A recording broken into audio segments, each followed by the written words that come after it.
Good evening, Marcia. Good evening, Thuli, and good evening to Bomkaya. It's good to have you. Your dreads remind me of mine.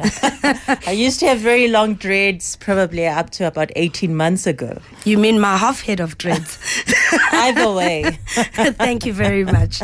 It's good to have you. Thank you so much. Kaya FM studios are really starting to feel like home. I'm glad. Kaya. Thank you, Thuli. So who is Marcia? Give us a bit of background about yourself. Where did you grow up? What did you study? And what attracted you to this industry?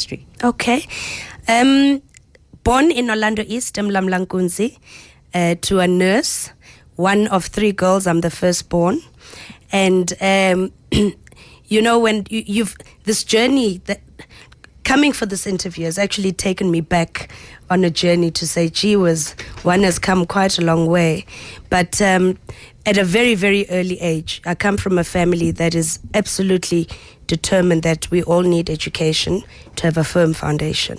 So the lineage of our family has been teachers, nurses, professionals, etc. So my mom was a nurse, and I started at a private school very early on in life. And I studied that till matric. Okay. Which school did you go to? I went to a private school, it's a convent, Irish nuns. Do they have issues with your hair? Just want to know. Just putting it out there. I straightened my hair back then. Sorry, askis. Oh, Thuli, you're putting me on the spot. No, they didn't. Okay, go ahead. In fact, it was just up the road here, St. Teresa's Convent. Yes, okay. Just a block up from here. And then from there, I then enrolled for a one-year diploma. I took a gap year after my matric and then went to Wits University to study my BA law. Okay. Unfortunately, that came to a grinding halt because my mom passed away 2 years after I'd started the degree, and I was 21 years old. And you didn't get to finish that? I didn't get to finish it, no. So all the other studying that I've done has been within the motor industry and the opportunities that I've been seizing with the organizations. So how did the journey turn towards the motoring industry? Purely by default, Thuli. You know, when my mom passed away, like I said, I was studying my second year BA law. So she was very sick. She died of terminal cancer, but I never ever actually thought she would pass away, but she did. The motor industry was the very, very first industry that gave me an opportunity. I had no work experience. I had absolutely no training. And I think my ex-bosses, in fact, it was Barlow World that gave me, I'm back at Barlow World. Okay, so what was your first job within the motoring industry? It was a trainee for, at the time, it was called Bar Mott Truck Hire, part of the Barlow World group. And I think my bosses then felt quite sorry for me, pity on this 21-year-old girl who had to raise two younger sisters. And they said to me, you know what, we don't have a job for you. Because I'd applied for a sales executive position. I see. And then they said, no, you're not ready. We don't want to set you up for failure. But we like you and you've got potential. So don't ask us what your job description is. Come to work. Whatever we tell you to do. Whatever we tell you to do, you do. Are you happy with that? And I said, you know what, I'm grateful for the opportunity. They gave me a company car so that I could take my sisters to and from school, and that's what I needed the most. And you had a license then? I had a driver's license, yes. I've always had a passion for cars. Okay.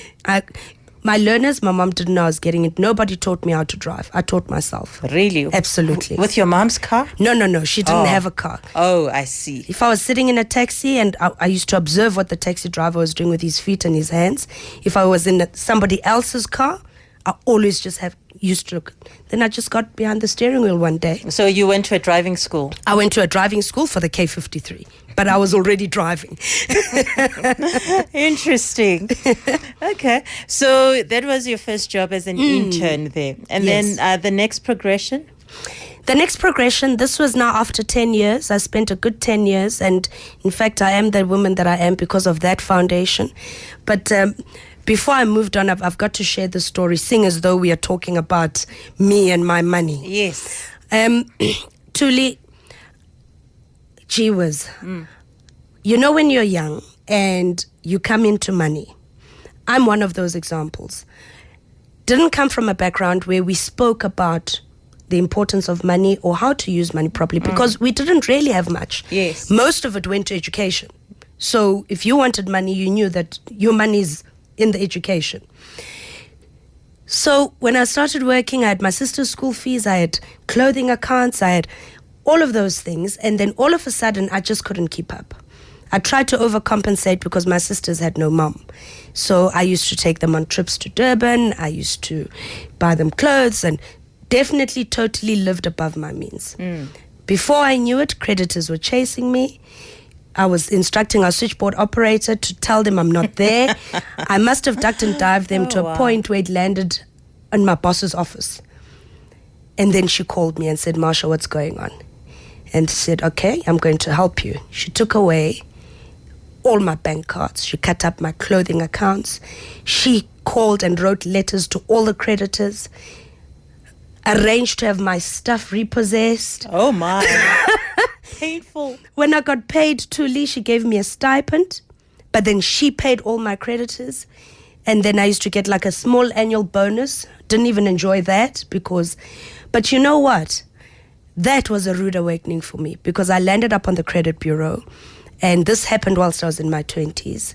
And to come out of that cycle was very difficult. So now, a question that I always ask every guest in this Yes. particular feature is the first salary. So you mentioned the first job was your internship.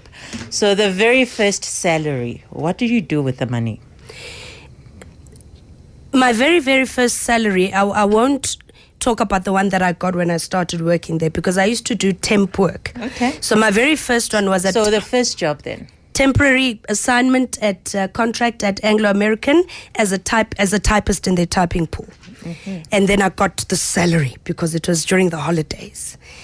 And my mom was not well. And I got home very excited. I think it was 2,500 Rand at the time.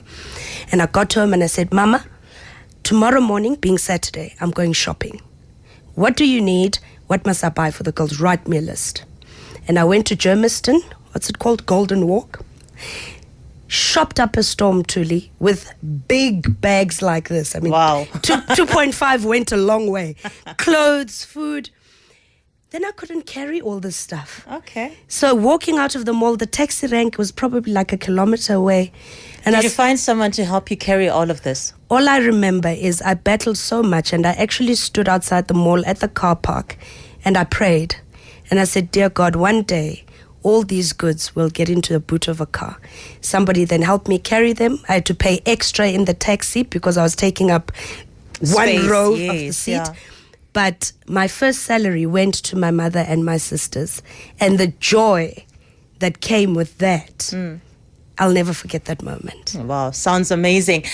Now, taking another step back, you mentioned that in your family, money was not something that was really spoken about. You knew that it would go towards education. Yes. But any other adults that were around you, except for your mom, that you managed to pick up some financial lessons or money lessons from? To be honest with you, Thuli, I come from a traditional Xhosa family, and the foundation of discipline and education were the key drivers, and money was something that akusinto abantwana, you know? So you knew that you can't mess around with money.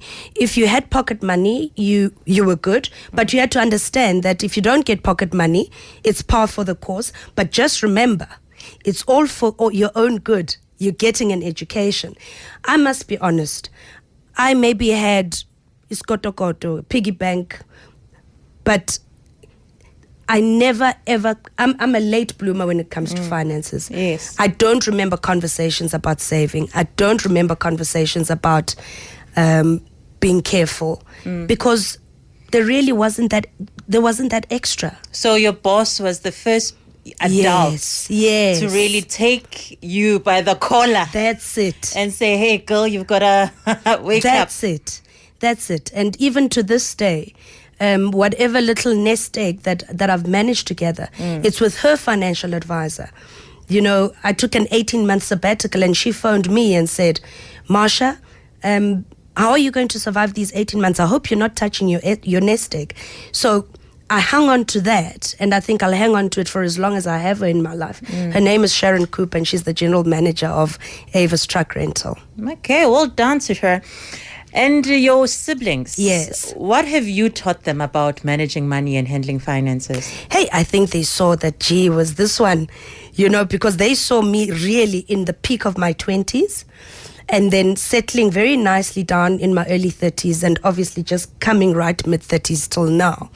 So they've seen the best of both worlds. But my sisters and I are completely different. I think How so? I think they are more like my mom. My mom was a lady. Not antisocial, but didn't have a social life. I'm more out there. I love life. So are you saying ladies don't have social lives? No.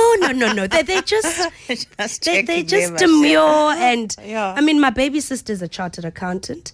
My middle sister, she works for an audiovisual company and she writes books as well. She's an author, but they're very conservative with their money, extremely. So I think perhaps the fact that we lost our mom at an early age, this is something that they grew up with. They saw me doing well. They saw me fall flat with finances. And perhaps that has given them a foundation to say they must err on the side of caution. And they're far more better positioned at their ages now than I ever was. Okay. And then now coming to your job. Yes. How do you handle finances as a dealer principal? Because you have to order stock and then sometimes it sits on the floor waiting for somebody to come and buy. Then if you're lucky enough, you do have those orders and people are able to pay a deposit up front, etc., etc. So your cash flow cycles must be quite long. Being part of a listed company like Barloworld, you've got the necessary structures and the support. All right. From a financial director point of view to a financial manager point of view. So you're never really left on your own to fly solo. But the lessons, Steve Jobs, the late Steve Jobs from Apple used to say, we're always looking to connect the dots going forward. Just maybe stop and connect the dots going backwards. So now, when I actually look at my personal experience and how I actually manage my own personal finances and the businesses that I've run before, thank goodness I was listed in my 20s. Because now I'm actually aware that you have to keep your finger on the pulse as far as finances are concerned. And that's how I apply it right through, both in my personal life and my business life. Now, talking about a business decision, people come to you guys because they want to buy vehicles. Yes. And for a lot of people, especially men, a vehicle is part of their identity or status, an extension of them. And sometimes some of them want to go way beyond their means. How do you handle the situation? Are you ever in a situation where you have to advise a customer to maybe downgrade their expectations? In fact, we're seeing a lot of that at the moment, Thuli, where current vehicle owners, premium brand vehicle owners, are coming into our dealerships and coming to request to trade in and downgrade. So some of that is happening because of the economic challenges that we have. But I always joke. I mean, I really just reduce it to humor. And I say, but it's like you want a racing car, but you've only got a budget for a bakkie, Yeah. And then we laugh about it. But once again, everything that we do in the motor industry, especially with franchise dealerships and being part of the Barloworld Group, there is a clear infrastructure. So our financial institutions that we partner with, obviously, if affordability is an issue, we don't even get to make the call. The bank tells us. So we just have to manage the customer to say, these are the facts and these are the options that we can present to you. And we don't really have that challenge because the issues, it's coming from a third party and we're saying, financially, as a dealership, I'd love to help you, but here's your affordability. You haven't been declined. You've got an approval from the bank. However, you can only buy from these vehicles. And it's not always people's first choice. Sometimes. All right. Sometimes. So, Marcia, we are almost out of time. As we wrap up, give us maybe one or two tips, just for young people who maybe are interested in getting into your sector. All I can say is, obviously, this is not my forte, truly. I can only use my personal experiences to say to the young and upcoming people, females, especially because it's Women's Month, thank you for having me here. Save. Our youth today have got access to information. There is transparency in the discussions that we are having with our children now. The education system supports the learnings around finances. So they've got that information. You cannot go wrong if you save. Even if it's 50 Rand and you're 16 years old and you save per month, you do that. I know parents that have a newborn today and they're already saying they've got a private bank account. Secondly, your first salary, absolutely, you can use it to your heart's content, but maybe just save a little bit of that, 10%. I'm just throwing out a number. All right. Thirdly, build up your credit rating score, because unfortunately we live in a climate where if you've got no credit, you won't be able to buy a house, for example, unless you've got cash. Build up a good credit rating score, cover your bases in terms of your house, and then from there, you can then start being cash flush. But you have to build up that.